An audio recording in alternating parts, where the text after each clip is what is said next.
Table ronde sur la paix, le vivre ensemble. Le chef de l'État clôture les travaux ce mercredi. L'objectif étant de permettre aux communautés katangaises et kassaïens de vivre en paix.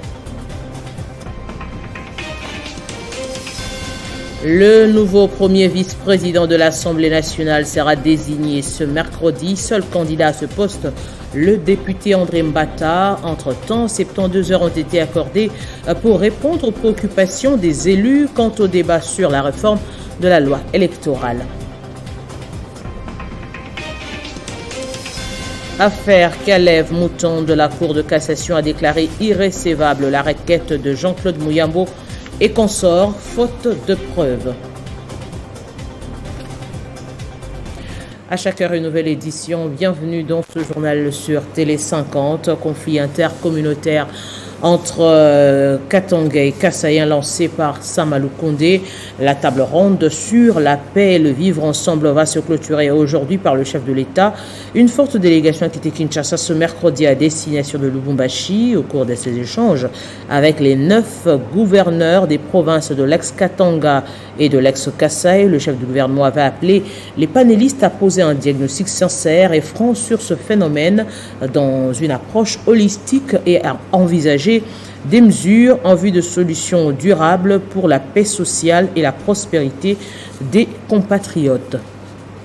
Entre-temps, à l'Assemblée nationale, le groupe de 13 a obtenu de la plénière 3 jours pour rencontrer les préoccupations des députés soulevées sur la proposition de loi portant modification de la loi électorale. Il y a eu au total 90 interventions. La plupart des divergences entre les intervenants et les textes proposés ont notamment tourné autour de la question des suppléances familiales, la discrimination positive en faveur des candidatures féminines et le mode de scrutin. Ce mercredi, l'Assemblée nationale va procéder au vote du successeur de Jean-Marc Okabondo au poste de premier vice-président du bureau. Seul candidat à ce poste, le député André Mbata, ancien président de la commission PAJ.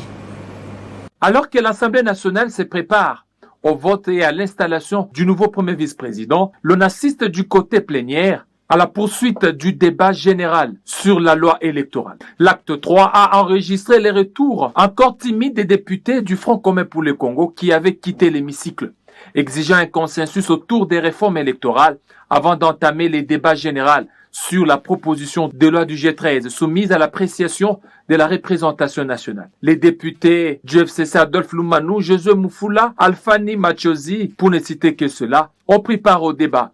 Et le président Christophe Mbosso a demandé que leur retour soit salué par la plénière et les a félicités pour ces gestes qu'il a qualifiés des républicains. Chers collègues, merci beaucoup pour la participation active et nombreuse à ces 3 séances de débat général. Dans leurs amendements, la plupart des élus ont mis un point d'honneur sur l'élection de gouverneurs et sénateurs. Pour eux, les candidats gouverneurs et sénateurs doivent être élus par les députés provinciaux et les candidats gouverneurs doivent être avant tout un député provincial. Et notre groupe a proposé que l'âge du candidat sénateur soit fixé à au moins 45 ans ou traîner une longue expérience. Les députés nationaux Memas Matoukou a de son côté insisté sur la fiabilité, la crédibilité, la transparence du processus électoral. Pour y arriver, il a proposé l'institutionnalisation de la sanction au sein de la centrale électorale, notamment pour le président de la CENI et ceux qui interviennent dans la certification des résultats des élections. Des députés FCC présents dans la salle du Congrès ont pris la parole. Josué Moufoula, par exemple, a proposé la suppression du seuil électoral et demande que soit intégrée dans la loi sous examen la possibilité pour le chef de l'État de procéder à la mutation de gouverneur des provinces. Les co-auteurs de la proposition de loi, soit le G13, ont sollicité 72 heures pour rencontrer les préoccupations soulevées par leurs collègues députés autour de ces textes majeurs qui organisent les scrutins en République démocratique du Congo. Parlons de la loi sur l'agriculture. Votée au Sénat, la proposition de loi modifiant et complétant la loi sur l'agriculture de 2011, initiée par Modeste Bahati Lukwebo, a été déclarée recevable par la plénière de mardi sous la direction du premier vice-président Eddy Kankou. La dernière proposition de loi provenant d'un président de la Chambre haute en exercice remonte de 20 ans de législature qui se sont succédés au pays. Modeste Batiloukwebo, l'actuel speaker du Sénat, vient de rompre avec ce mythe. Sa proposition de loi modifiant et complétant la loi sur l'agriculture de 2011 a été déclarée recevable par cette plénière après les réponses qu'il a fournies aux préoccupations soulevées par ses collègues sénateurs. Il s'agit des questions spécifiques sur la crainte de perdre la souveraineté en acceptant les investisseurs étrangers dans l'agriculture, le niveau des participations des nationaux ou de l'État congolais dans les entreprises étrangères, ainsi que des routes de desserte agricole. Le président du Sénat a rassuré qu'aucune terre ne sera vendue aux étrangers, car déjà protégée par l'article 80 du Code foncier. La grande préoccupation, c'était de savoir est-ce que, en ouvrant l'actionnariat, les étrangers ne vont pas envahir nos terres. Je voudrais solennellement dire qu'il n'en est pas question. D'abord, quand nous parlons des investisseurs, c'est à la fois des nationaux et des étrangers. Les étrangers, eux, conformément aux articles 110 et 111, n'ont droit qu'à l'amphithéose, c'est-à-dire que le bail de la terre pour une durée de 25 ans, renouvelable. Donc c'est juste une location de terre, mais la terre appartiendra toujours à l'État congolais. Donc je voudrais que les gens puissent dissiper ces malentendus. Nous ouvrons seulement les vannes pour que ceux qui veulent investir dans l'agriculture viennent et qu'on leur accorde les facilités, les allègements, qu'on puisse créer une banque spécialisée pour financer l'agriculture à des taux réduits et que les importations des intrants agricoles ne puissent plus payer les droits de douane. Le texte de la proposition de loi Bahati a été confié à la Commission Développement durable, Ressources naturelles et Tourisme, ainsi qu'à la Commission des entités territoriales décentralisées qui ont obtenu de la plénière 8 jours pour l'approfondir et l'enrichir. Éboulement de terre à Bukavu, d'autres corps sans vie ont été découverts dans le quartier Nyakaliba, ce qui ramène le bilan actuel de 9 personnes mortes. En parlant des dommages, il y a eu aussi 5 maisons qui se sont écroulées et 4 véhicules endommagés. Après s'être rendu sur les lieux, le gouverneur du Sud Kivu, Théongo Abidje Kassia, a annoncé des mesures qui seront mises en place dans un bref délai. Je le disais en titre, affaire Kalev Mutondo, la Cour de cassation a rendu son arrêt dans l'affaire qui l'oppose à l'ancien administrateur général de l'Agence nationale de renseignement et le groupe de Muyambo. En effet, la Cour de cassation a déclaré irrecevable la requête de Jean-Claude Muyambo et consorts, faute de preuves. Dans son arrêt du 20 avril 2022, la Cour de cassation s'est à son tour prononcée sur l'affaire opposant l'ancien patron de l'Agence nationale des renseignements, Kalev Mutondo, Jean-Claude Muyambo et consorts.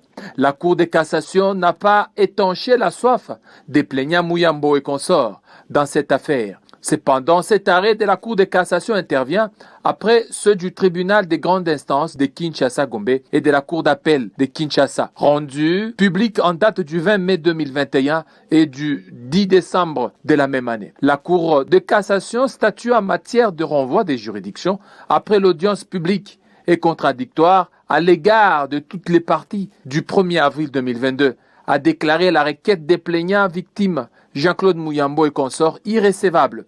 Ce 20 avril 2022, il s'est de rappeler que l'acteur politique Jean-Claude Muyambo a déposé une plainte contre l'ancien patron de l'ANER, Kalev Mutondo, depuis le vendredi 15 janvier 2021 au parquet général de Kinshasa pour arrestation arbitraire, torture physique et morale ainsi que tentative d'assassinat.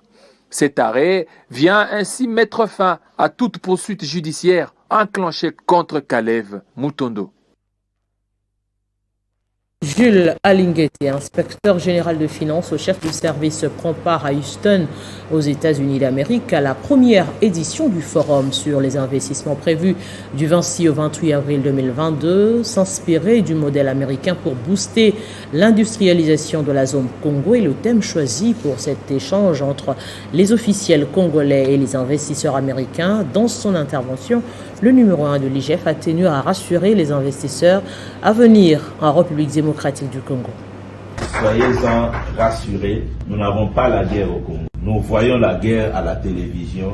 Nous sommes à Lubumbashi, à Kinshasa, à Mbandaka, dans les grandes villes. Nous n'avions jamais vu la guerre au Congo. Donc c'est une situation à plus de 2000 km des institutions, dans des zones isolées, in some isolated zones, qui sont riches en minerais en or. Il y a des groupes terroristes, des groupes armés qui opèrent pour exploiter illégalement les minerais. Actuellement, and right now, le président de la République, the president of the et le country, gouvernement de la République and all his teams se sont investis depuis plusieurs années, depuis près de 3 ans, fortement pour réduire cette situation d'insécurité. Et nous réalisons des progrès énormes. Même ceux qui vivent à Goma, à près de 600 km de là où il y a l'insécurité, sont en totale sécurité. Je voudrais donc que vous puissiez comprendre qu'il fait safe de venir investir au Congo. Il n'y a pas de guerre, il n'y a pas d'insécurité. En parlant justement de la guerre et de l'insécurité, la force de la résistance patriotique en Ituri, FRPI, appelle d'autres groupes armés actifs à rejoindre le processus de paix à travers les consultations de Nairobi engagées par le chef de l'État Félix-Antoine Tshisekedi, appel lancé par le porte-parole de cette milice avant de s'envoler pour la capitale kenyane. En Ituri, la FRPI est la seule milice jusqu'ici à avoir répondu favorablement à l'invitation pour des consultations entre le gouvernement congolais et les groupes armés à Nairobi. Rencontre qui s'inscrit dans la logique de la paix, unique alternative pour le développement. Parmi les leaders de forces de résistance patriotique de l'Ituri, en route pour le Kenya, figure Mbife Mbafele, porte-parole, Muno Munobi, chargé des opérations, et Serge Lossa, membre actif de cette milice. La population de l'Ituri reste optimiste quant au retour de la paix à l'est de la République démocratique du Congo pour cette énième initiative du chef de l'État, Félix-Antoine Tshisekedi Tshilombo. En tant que population et puis habitat de la ville de Bunia, j'apprécie cette initiative que le chef de l'État vient de commencer pour la paix et d'appeler les différents groupes armés pour la consultation. J'apprécie ça. Mimi nafurahi kusikia FRPI jinsi inaenda ikuwe vile hatua ya wengine sawa bakodeko chini ya kilima alors wao vile waende kusudi tupate salama kuituri, itakuwa mzuri sana kama bao yote wanaenda kule, itakuwa bien sana. Kuongea juu amani haiko mubaya, iko bien. Na kwani banaenda naomba baende ongea njoo ya ukweli. Kama banaenda banarudia banafanya vingine c'est pas important. La délégation de la FRPI a quitté Bunia pour Nairobi avec l'appui logistique de la MONUSCO et le regroupement est facilité par l'administration militaire de l'Ituri. Pour rappel, la FRPI avait déjà signé en février 2020 un accord de paix avec le gouvernement congolais à Geti en territoire du Rumu où la population peut espérer une ère de paix. Revenons à Kinshasa où l'Institut Batela, qui veut dire en français protégé, situé à Kitambo, Jamaïque, sera bientôt revêtu de sa nouvelle robe. Ceci grâce à l'intervention du député national Samuel Mbemba Kabouya. À ce dernier a procédé sur fonds propres au lancement des travaux de réhabilitation de cette école. Regardez. C'est une journée pas de tout repos pour le député national Samuel Mbemba Kabouya. Contacté par les autorités de cette école, l'élu de Lukunga n'a pas hésité un seul instant de poser un geste du cœur. Accompagné de son équipe, le directeur de cabinet du président de l'Assemblée nationale a effectué une descente à l'Institut Batela, situé dans la commune de Kitambo, où il a procédé au lancement des travaux de réhabilitation du bâtiment de cette école qui a contribué énormément à son éducation. Sur place, le leader de Kanluka a eu droit à un accueil chaleureux de la part des élèves de cette école. Il en a profité pour faire le tour des différentes salles de classe. Question d'expliquer à ses futurs cadres du pays l'importance des études. Occasion faisant le larron, Samuel Mbemba Kabouya a remercié les enseignants de l'Institut Batella pour l'encadrement des élèves. Il les a rassurés quant à son soutien, tous azimuts pour la bonne marche de cette école. On nous enseigne toujours de ne pas être ingrat et de ne pas oublier les faibles commencements. Je suis venu visiter les travaux que j'ai fait faire à Batella parce que moi-même je suis un ancien de Batella. J'ai étudié ici. C'est l'école de mon enfance. Et quand on m'a informé que Batella était en état de délabrement, j'ai dit que je ne pouvais pas croiser les bras. J'ai donné le moyen. Durant les vacances de Pâques, tout a été fait et aujourd'hui c'est une sorte d'inauguration. Je suis venu voir ce qui a été fait avec les moyens que j'ai donnés. Le député national Samuel Mbemba Kabouya, qui n'en est pas à sa première action de ce genre, compte poursuivre dans cet élan pour contribuer à l'éducation des jeunes. En dehors du continent, par l'invasion russe en Ukraine, Moscou dénonce une nouvelle attaque sur son sol. Elle a relevé des explosions dans l'oblast à la frontière de l'Ukraine.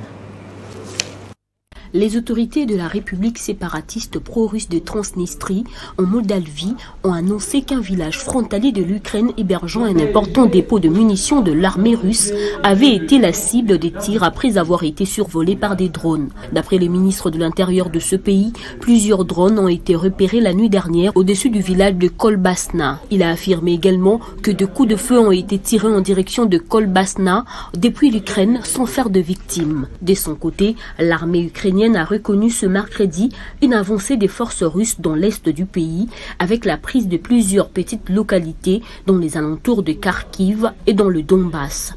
2 mois après le déclenchement de l'invasion russe en Ukraine, la tension entre Moscou et l'Occident semble ne pas vouloir baisser. Les Européens, qui s'étaient réunis hier en Allemagne pour discuter de nouvelles aides militaires à apporter à Kiev, ont promis des armes offensives à l'Ukraine. Et au sujet de cette aide, la Russie a confirmé avoir détruit ce matin une grande quantité d'armes livrées à Kiev par les États-Unis et les pays européens lors d'une frappe de missiles dans le sud-est de l'Ukraine. Pour sa part, le chef de la diplomatie russe a évoqué la menace d'une extension du conflit pouvant dégénérer une guerre mondiale. Mais les géants russes Gazprom a annoncé la suspension de ses livraisons de gaz ce mercredi 27 avril en Pologne et en Bulgarie, faute de paiement en roubles. Face à cette interruption du gaz russe, la présidente de l'Union européenne a déclaré qu'elle prépare une réponse coordonnée. 9e jeu de la francophonie, les superviseurs adjoints, rapporteurs des départements et commissions et des membres de la direction du Comité national de jeux de la francophonie ont pris part pendant 5 jours à un atelier de formation sur l'optimisation des tableaux de bord et la planification des projets. L'objectif était d'accroître leur connaissance sur la gestion des projets portant sur les 9e Jeux de la francophonie et permettre à ce que l'ensemble des équipes récemment nommées par les ministres de l'intégration régionale et francophonie puissent avoir une vue globale sur les projets, tout en assurant la réalisation de celui-ci conformément à l'échéancier et au budget prévu. Ce séminaire s'est déroulé au siège du Comité national des Jeux de la francophonie à Kinshasa. Il a pris fin le mardi 26 avril par la remise des attestations afin de formations professionnelles aux participants par le directeur national de 9e Jeux de la francophonie. Dans son speech, Isidore Kwanja a invité les experts formés à mettre à profit les matières pour la réussite de cet événement que le président de la République Félix Tshisekedi veut le meilleur possible. Nous allons organiser 9 activités sportives et 11 activités culturelles à l'espace de 10 jours. Donc ça prend beaucoup de logistique. C'est beaucoup plus complexe qu'organiser la Coupe d'Afrique, par exemple, parce que c'est une seule discipline. Et donc si nous réussissons à organiser cet événement avec brio, eh bien, nous allons acquérir une expertise et une expérience qui va nous permettre notamment d'organiser d'autres événements. Et donc c'est vraiment un événement important que la RDC s'apprête à organiser l'année prochaine. Important parce que ce sont les athlètes qui viendront de 5 continents. C'est vraiment important parce qu'on n'en a pas organisé autant d'événements de cette envergure ici dans notre pays. Et donc, vous, les responsables des différentes commissions, vous avez un rôle important pour que ces jeux réussissent. Il s'y est à noter que les 9e Jeux de la francophonie auront lieu du 28 juillet au 6 août 2023 à Kinshasa, la capitale de la RDC. Parlons football, demi-finale de la Champions League européenne. Ce soir, Liverpool reçoit Villarreal d'Espagne pour la manche aller. Hier, Manchester City a fait le gros du travail en battant Real Madrid par 4-3. Revivez cette rencontre en résumé. Occasions, le Real Madrid n'a jamais abandonné. Profitant des hésitations défensives anglaises, l'espoir des Madrilènes est revenu à la 82e minute de la partie avec Karim Benzema qui va s'illustrer de nouveau avec son deuxième but et Vinicius Junior pour le but de l'espoir.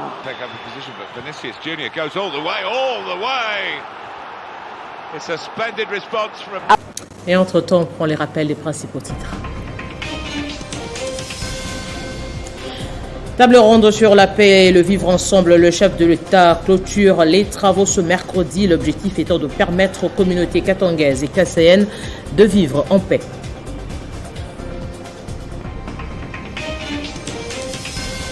Affaire Kalev Moutondo, la Cour de cassation a déclaré irrecevable la requête de Jean-Claude Muyambo et consorts faute de preuves. Allez, venons-en à la revue de presse.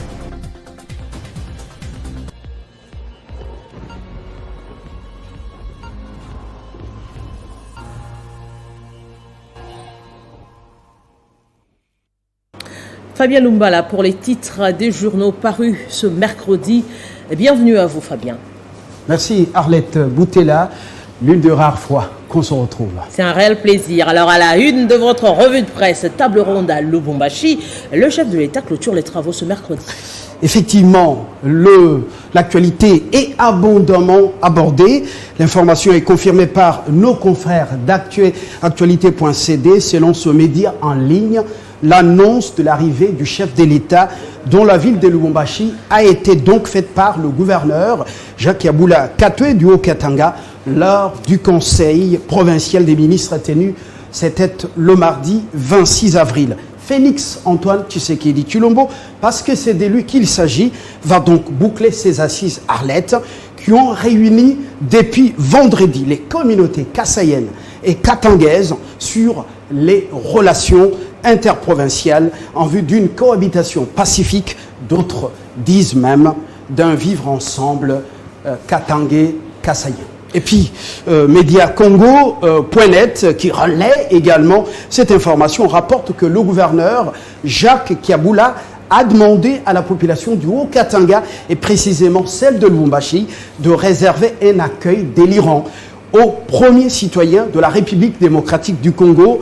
Arlette, il y a lieu de rappeler que la table ronde de Lubumbashi voudrait mettre fin aux velléités séparatistes, justement, tendant à séparer les Kassaïens des Katangais, toutes ces deux communautés, alors qu'ils sont condamnés de vivre ensemble. Une rencontre qui n'est pas la bienvenue pour les divisionnistes, les diviseurs, et même leur mettre à penser dans les laboratoires à Kinshasa et ailleurs. Voilà, comme dirait Mouzé, restons un peuple uni. Voilà. Et puis affaire Kalev en justice, les plaignants Jean-Claude Muyambo et consorts déboutés à tous les niveaux. Effectivement, après le tribunal de grande instance de Kinshasa, Gombe, et la cour d'appel de Kinshasa de la même municipalité, c'est au tour de la cour de cassation de donner une autre tournure au procès Kalev Moutondo, certains disent Moutande, ex-administrateur de l'ANR, Agence nationale de renseignement, pointe la prospérité, ce quotidien qui se veut au centre de Marcel Ngoï Kengi. En effet, la Cour de cassation a déclaré irrécevable la requête introduite par les plaignants victimes Jean-Claude Muyambo et consorts par son arrêt RR 3657 du 20 avril 2022. Les plaignants victimes, parce qu'il s'agit de Jean-Claude Muyambo et consorts, compter sur la bienveillance de la Cour de cassation pour changer la juridiction. Au final, Arlette, après l'audience publique et contradictoire à l'égard de toutes les parties, c'était le 1er avril dernier, la Cour de cassation statuant en matière de renvoi des juridictions a donc rejeté leur requête. Et pour sa part, Forum des As qui titre « Affaire Kalev Mutombo, Muyambo et consorts déboutés par la Cour de cassation » informe donc que le Conseil de sécurité, plutôt le Conseil de l'accusé, crie à la multiplication des manœuvres dilatoires des accusateurs sans preuve ni argument et appelle le juge à classer le dossier sans suite. Eh bien, le dossier est finalement classé. Grand merci à vous, Fabien Lumbala, pour cette sélection. Merci, Arlette Boutella.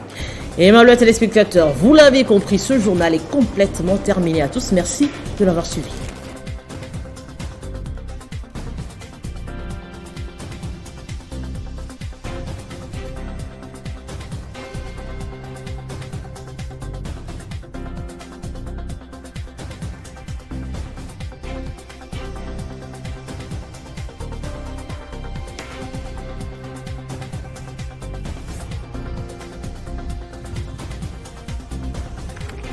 L'actualité reste à continuer.